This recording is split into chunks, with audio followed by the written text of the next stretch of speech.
Tony Didier here with The Best We're Blue. Today I'm interviewing the legendary Dave Gall. How you doing, Dave? Good, good. Good, man. Thanks for doing this. Appreciate it. You've been in real estate since 1977. So he's got a little bit of experience, kind of knows what he's doing. You stay pretty busy in your elite retreat hat. Yeah. I thought it'd be fun to talk for a minute about how things have changed. You know, now we can do electronic signatures, request our showing from our phone, use the phone to Bluetooth open a lockbox. You know, talk to me a little bit about what it was like when you first started versus now. Well, I mean, the big change or upgrade, I mean, we had MLS books. Everybody's heard about those. That's why you have the books here. Comp books and MLS books. But the biggest thing that started the change towards technology was Graber Real decided to have pagers. And they wanted the Board of Realtors to go together with Graber at that point, and Carl Graber, and do a joint project to have pagers. And before that, we were all getting pink slips every day from the secretaries, from our staff, and probably every night you'd go home and go through your pink slips and see what you missed from the day. So the pagers were a great idea, but the board resisted it because it was Carl Graber's idea. And then for a little bit of background, Carl's sister is an agent, yes, still with us. yeah, Joyce. Sports. So she knows all about it, and in the end, he went ahead and did it, and it was so successful for his agents that the Board of Realtors ended up going back getting pagers for everyone. Really? And it was a special thing, so you'd get but all it would do is say a message. You know, you'd have to hear it, you have to write it down still. There was no text, but it was huge because you at least had a life during the day because people could only reach you certain times. Yep. Now everybody's expecting instant information. You know, we order from Amazon, it's right on our front porch. Right. You know, it's like they expect you to answer whether you're at dinner with your family or on vacation. So there's good and bad with it. There's some convenience to the technology. You don't have to go to the office to get a key for a showing or anything. You don't have to go get signatures. You know, but there was some magic in the face-to-face too. Oh yeah, and then picking up keys from the offices. You were at the people's offices. You had to get keys. There was no lock boxes even. And then, you know, you talk about don't text and drive. Well, we booked and drive. Yeah. So we drive down the road with our MLS book, you know, looking at houses. And so, you know, that was different. So, yeah, even my first year, I was printing MapQuest directions in my passenger seat, you know, and trying to navigate from house to house. What year are you holding right there? This is 1993, but they go back to... I got 73 here. Yeah, there you go. A real throwback. Go way back. Let's see if we can find, why don't you pick another book? We'll each pick a house that is a street we recognize and take a look at the prices here. Let me see, I got in 77, so let's see if it's... Got one of my... And then this would show who sold it, how much it sold for, what kind of financing. So, and it had room sizes, you know, a lot of the same information we have now. So, 2924 Sundale. I think a lot of people would sign up for 26.9 right now. Or how about a brand new one in Arlington Park? There you go. With a basement, 2-story, 2167 square feet for $69.9. Wow, and that's Tewksbury. Yeah. 8115 Tewksbury. Yep. So now you can find those on Zillow and see what you think they're worth now, or ColdHomes.com. Yeah, before, this is the only place to get information and to try to price a home to see what similar homes have sold for, right? Yeah.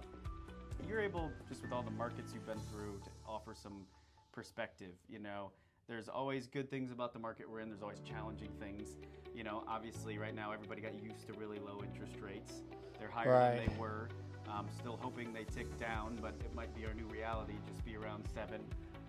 You know, and we're at 2 months supply of inventory. I think it's a little easier to get a house than it was 2 years ago for a buyer, but affordability is still tough. And you know, right now it's January, kind of tough to sell your home. But what's your mindset as far as like the changing markets and how that affects buyers and sellers? Well, this year has a lot of changes.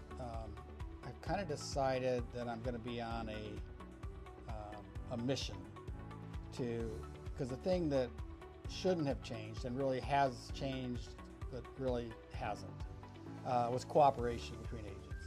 And the uniqueness of our business over all the years was that we cooperated with our competition.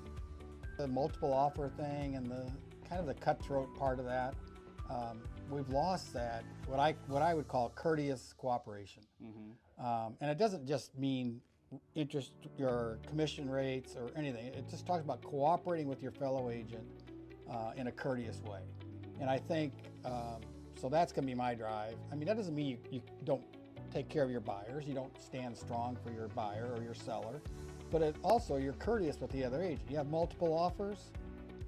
I show the other agent after it's done that I had other offers. I actually sent them redacted copies of it to show them that I had other offers. Communicate, have fairness. Communication. Everybody gets a very fair chance, which is more fair to each to potential buyer. Yep.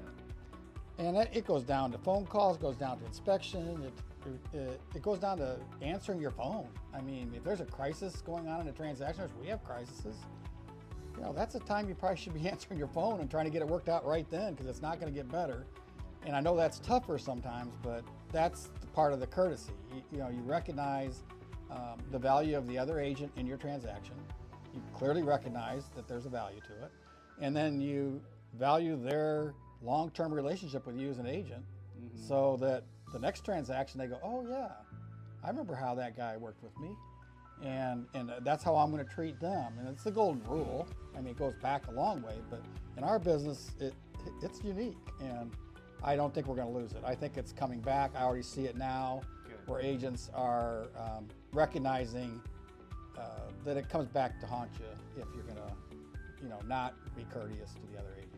You're right, and I think buyers and sellers, are trying to get the same thing. They're trying to get to a happy closing, and obviously a seller's trying to sell a home and a buyer's trying to buy a home, regardless of price or inspection detail or all these things. The end goal, the dream, is for the buyer to have that home and the seller to move to the next phase of their life. Right. So let's all help each other get there, as amicable as possible while still having our client's best interest in mind. Yeah. And in these times where the market changes or it gets tough, people go to experience and knowledge and professionals, and I think that's why good agents like you are having really strong or even as good a year as ever, because people understand that value Right. and quality. So Right. we appreciate that. Talk to me a little bit about your life outside of real estate before we end the video here. You got your lovely wife, Lori. Yep, we just got done taking Christmas decorations down. She does do a fantastic job with that, and it's always fun. And now we're into in Leo Cedarville, it's the ice season. So I was out in the river this morning in the reservoir, and you can actually walk out on it. It's a little sketchy right now, but we'll be skating tonight and probably for the next week or so as it stays cold. That's just the fun part. The river, just the activity on the river, that we can walk, the dogs, the wildlife we see on there. That's a big part of our lives because we're right on that reservoir. But with the ice season, I think Wednesday night we could have lighted up, pizza, just a big event. Sometimes it happens, sometimes it doesn't, but usually on a night like tonight, there'll be 25 kids out there skating, playing That's hockey. awesome. Playing hockey. Anyone can come out. We always have skates. We got 75 pairs of skates in our skate shack. You're kidding me. Anybody can just show up and go skating, put them on and go. Wow. So there you go. You've always been just super visible in your community, super involved, connecting people, and I think that's why you have so much success too. You know so many people. Is that something you intentionally try to do, or is that just who you are as a person? I think it's just there. It's part of my personality. Yeah. Lori's that way. Neighbor kids, young neighbor kids come down and just hang out at their house. They just come up and, what are you doing today, Lori? Or what are we doing today? And we'll do do things with them. And so, but that's just, I think, part of my makeup. Coming from a large family, it's part of it, I think. For sure. So you're holding MLS books from the 70s, and your lifestyle's like the 70s, where neighbors just come and hang out. Yeah. Now you gotta call people before you go to their front door. Bring that 70s fashions back. Yeah. Everything's cyclical. Yeah, exactly. I don't know, are you seeing 70s fashions in home decor or anything? Oh yeah, you can see it. Mid-century pulls it off somewhat. Yeah. I just think we need the olive green and the harvest gold for appliances. Yeah. That was bringing big. some color back in appliances. Yeah. I'm still stainless steel at the Didier residence, but I don't ever want to fall too behind the times. No. So. Well, anyway, Dave, anything for the road? Any last words? No, just have a great year. Be patient and hang in there. There's always going to be changes. Yep. It's inevitable. If you go through these books, they can tell you different eras. You can tell by the length or the width of the book. Yeah. where the recessions were, Oh, that's where funny. things were slow. You really can. Well, yeah, 80. By the I number think, of sales, number of listings. right, Yeah. and then I think 81 was one of the worst. And here we are in Carter. 80-81 is combined It's in 80-81, 82-83. Yeah. and the other thing is there was more listings per page, so or less listings per page. So yeah, you'll see the lowest, some of the smallest. Yeah, see, they went to more listings. Yeah.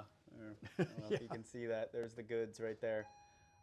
All right, Dave. Now, what you can do with those is if you have an old listing that was purchased prior to the MLS records of 2008, you can come up here and pull the address up just like you do now, and you'll see what it sold for. Yeah. And you'll have a lot of the room dimensions, so that's why these are here. Right. And I honestly never useful. thought about that, but every so often you list a home that's never been in the MLS. Right, You want to verify some information, including old prices. That's amazing. So, all right. Well, I appreciate you, man. Thanks for taking the time. Happy New Year. Yep, you too.